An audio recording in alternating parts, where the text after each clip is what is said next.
On achète, il y a un de ces principes qui rentre en jeu et effectivement, on peut les utiliser dans notre communication pour, que notre message soit plus clair parce qu'on sait sur quoi on peut viser.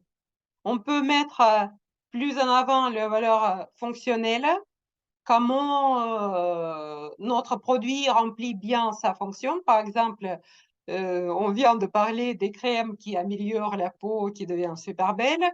On peut, parler de la réduction des efforts. Ça, c'est vraiment un grand principe. Sur ce principe, il y a énormément de produits, qui sont fondés, sont toutes nos machines à lave-linge, lave-vaisselle et cetera. On les achète parce qu'ils réduisent notre effort. L'homme, heureusement, qu'on est feignant parce que c'est ça qui, nous donne plus de créativité. Heu, on peut miser sur le plaisir sensoriel parce que ça fait acheter. Quand un pull, il est tout doux, on a plus envie de l'acheter. On peut, se baser sur le contrôle de notre environnement. Ça, c'est par exemple les piles qui durent plus longtemps, nous donnent plus de contrôle parce qu'ils ne meurent pas, au moment inapproprié et donc on peut continuer à les utiliser. On garde le contrôle sur notre environnement.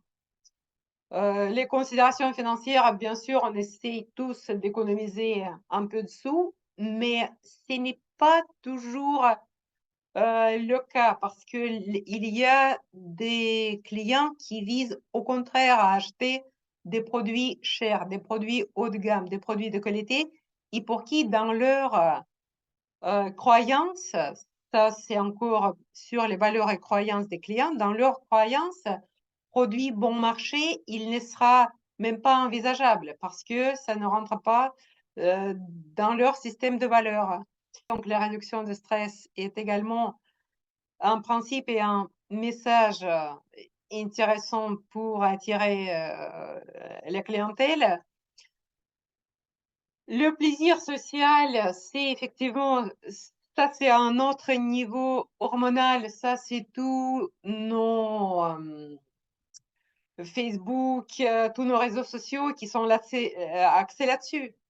C'est le plaisir d'échange, c'est le plaisir aussi sont les restaurants, c'est aussi le plaisir de se retrouver, quelque part donc ça, pour toi, je vois, par exemple, si tu crées des groupes, qui vont pour qui tu vas faire des ateliers de création de petits objets d'art, c'est aussi le plaisir social que tu peux, mettre en place. Comme justement, on a parlé, concernant les crèmes, quand il y a les gens, ils se rencontrent, ils papotent et en même temps, ils font quelque chose qui leur plaît et qui sera utile après. Par exemple, ils créent pour toi un petit bijou. S Plaisir social peut rentrer en ligne de compte quand le client va choisir ton produit. Valeur symbolique, c'est comme on disait déjà, c'est, tout ce qui nous fait se sentir bien qu'on appartient. C'est justement ton cas aussi. On appartient au niveau haut de la société. On peut se payer un bel objet d'art. On peut se permettre de dépenser, 1 000 € effectivement, c'est un point de sensibilisation également de ta clientèle potentielle. La qualité de produit, effectivement, quand on sait que le produit va durer, quand on sait que le produit, qu'il n'y a pas d'obsolescence programmée heu, inhérente à ce produit, nous avons plus de plaisir, de l'utiliser. Il est très émotionnel, comme on le disait.